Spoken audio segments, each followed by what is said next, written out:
How many of you guys have ever seen an old movie or TV show where there's a group of boys playing a sport and they're threatened by the interference of weak or sissy girls?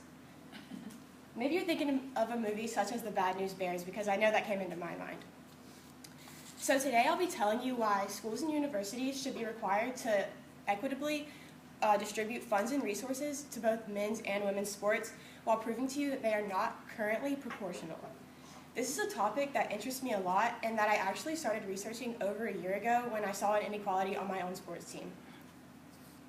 So many of these inequalities revolve around an incompliance with Title IX.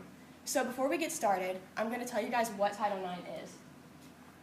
According to the NCAA on ncaa.org, Title IX requires that men and women be provided equitable opportunities to participate in sports in areas such as daily allowance, publicity, and promotions. Currently, in the United States, the vast majority of funding goes to men's sports. The TV coverage is highly unproportional for men's and women's sports, and very few, if any, females are glorified by the universities the way that many popular male athletes are. So in order to examine these inequalities further, we'll take a look at Title IX violations in the U.S. and how they're handled, differences in opportunity to be televised for men and women playing collegiate sports, and how male athletes have a chance to make a name for themselves in college while females rarely get the same opportunity. And then we'll take a look at a couple of common counter-arguments. So in Nancy Levitt's NYU Press article titled "Remaking Gender in Practice, Looking Forward," she focuses on a case at Brown University where the ratio of men and women attending the university was not proportional to the ratio of men and women participating in sports. So Brown was offered many solutions to fix this problem, but rather than adding a women's sports team, they just decided to take some men out of various male sports teams. So this is unfair to both the men and women involved because the men were revoked of their opportunity to play while women were withheld of the opportunity. The NCAA also states that the intent of Title IX is to bring the treatment of the disadvantaged group up to the treatment of the advantaged group, which was not done here. So the Brown case should catch your attention no matter what side you're on because it shows inequality either way. And this proves that opportunity in college sports is not proportional. According to Cora Burnett's 2010 article, "Whose Game Is It Anyway?", more than 90% of total D1 schools in the United States are not in compliance with Title IX. So that means that 312 out of 347 total D1 schools are not in compliance, and only 35 schools are in compliance, which is astounding. And additionally, over 75% of total funding goes to male sports over female sports, which you can also see in the chart.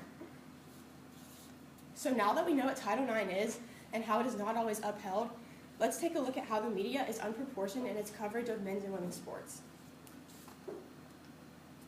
In Michael Messner, Margaret Duncan, and Nicole Williams' research for their article, "This Revolution is Not Being Televised," they observed college sports on TV for over 15 years and saw basically no increase in the coverage of women's sports, which is astounding because if you look at the graphs, you can see the increase of women playing sports, and then you can see how their airtime did not increase at all.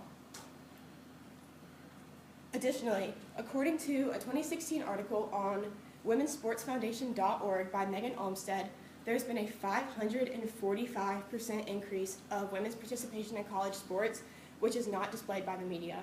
So this proves that media is unproportional. Now that we've explored inequality in the media, I'll tell you how this further affects popularity of male and female athletes in their sports.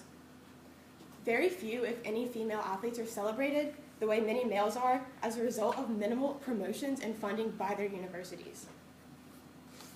I'd be willing to bet that more of you can name the athlete on the left than you can the one on the right, even though they're both collegiate athletes at the University of North Carolina and they both went on to play professionally.